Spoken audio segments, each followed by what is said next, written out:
Kami berharap ini bisa selesai dengan damai.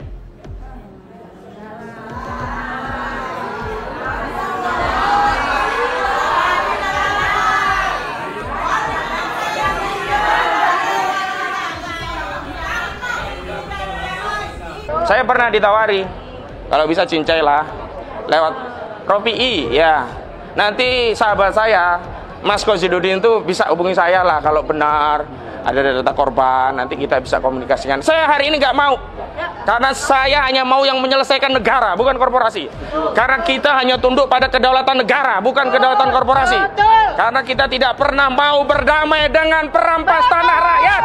Kita tidak mau mengambil satu meja sekalipun, sedetik pun dengan para perampas tanah rakyat. Kita tidak akan pernah mengambil kata damai meskipun hanya sedetik duduk bersama Aguan dan Antoni Salim. Takbir! Ya, ada pertanyaan lain, Pak? Ibu? Cukup? Cukup ya?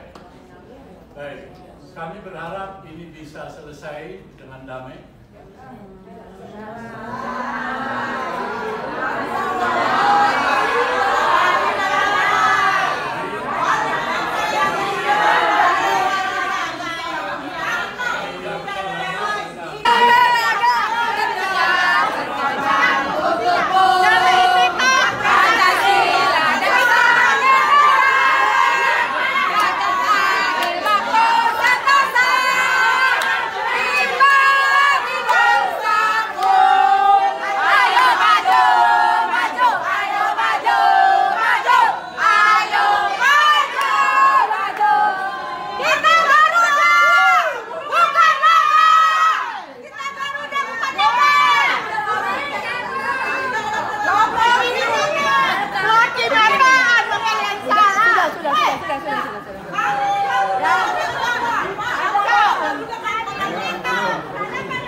Ajang berjuang. Biar saya ada temen. Nah, ya. Baik. Bismillahirrahmanirrahim. Assalamualaikum warahmatullahi wabarakatuh. Waalaikumsalam. Pertama, saya sampaikan puji syukur hadirat Allah Subhanahu Wa Taala. Hari ini kita semua diberi kesehatan, diberi keselamatan, diberi banyak nikmat oleh Allah Subhanahu Wa Taala. Dan tentu saja saya ingin sampaikan kabar baik kepada seluruh masyarakat yang ada di Banten. Saya Ahmad Kozidudin hari ini alhamdulillah bisa kembali membersamai ya dengan sejumlah tim di tim advokasi melawan oligarki rakus perampas tanah rakyat dalam keadaan sehat walafiat. Jadi kalau kemarin sempat ada insiden, mungkin ada yang khawatir, ada yang bertanya-tanya kondisi saya seperti apa. Alhamdulillah berkat perlindungan dan rahmat Allah, saya sehat, bisa mendampingi perkara gugatan terhadap Aguan, Antoni Salim dan yang lainnya di Pengadilan Negeri Jakarta Pusat hari ini. Yang kedua, kami ingin sampaikan bahwa konsep mediasi kami sederhana.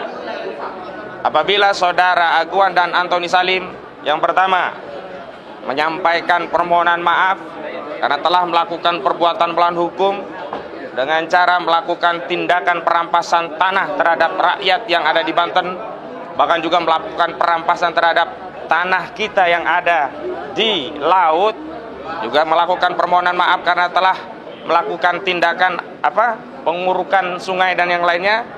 Tentu kami pertimbangkan, tapi tidak saja hanya meminta maaf.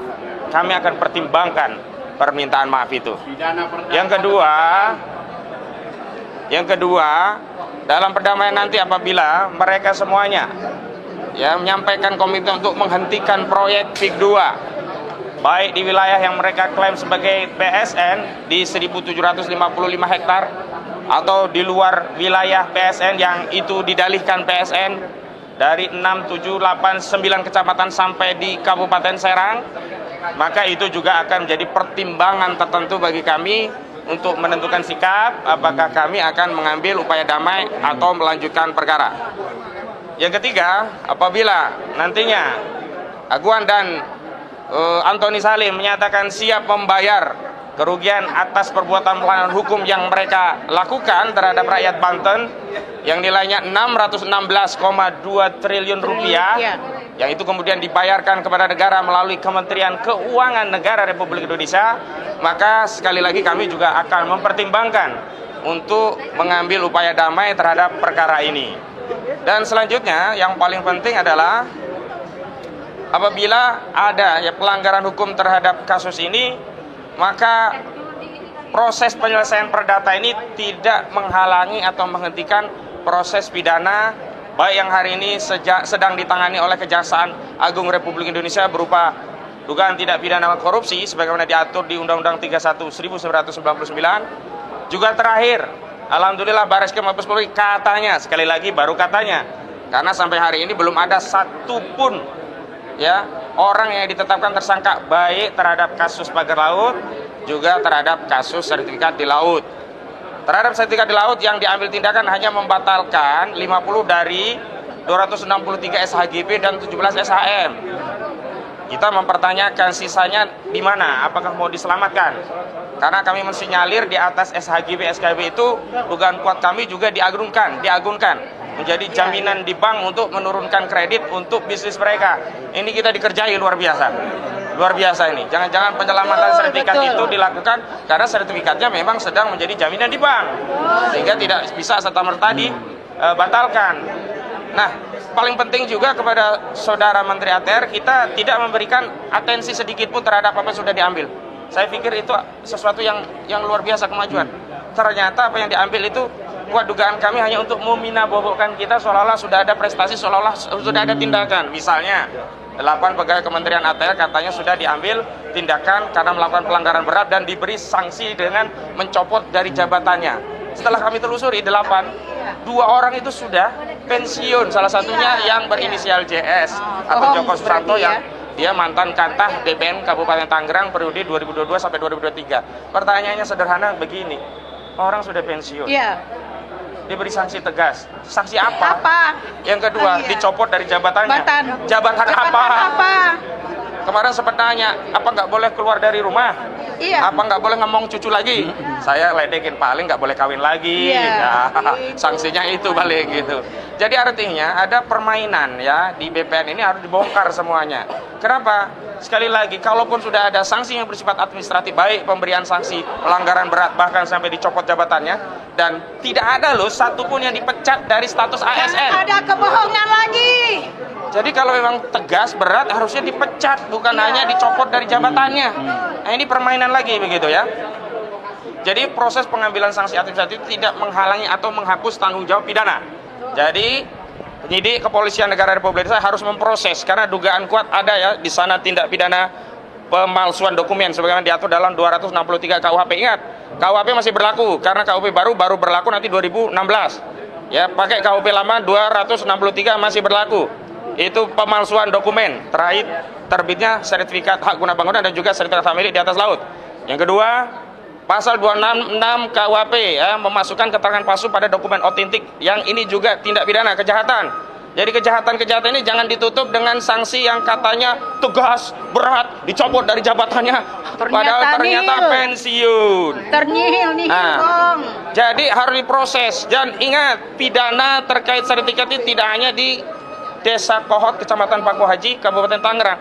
Desa yang ada di Tangerang, seluruh desa yang ada wilayah pantai dan lautnya di Tangerang harus diproses secara hukum. Pada hari apa ya? Pada beberapa waktu lalu kami sudah datang ke Kejaksaan Agung menyampaikan informasi tentang adanya proses permulaan untuk sertifikasi laut di wilayah Kecamatan Kronjo. Di Desa Kronjo, karena ada sejumlah warga namanya dicatut ada 17.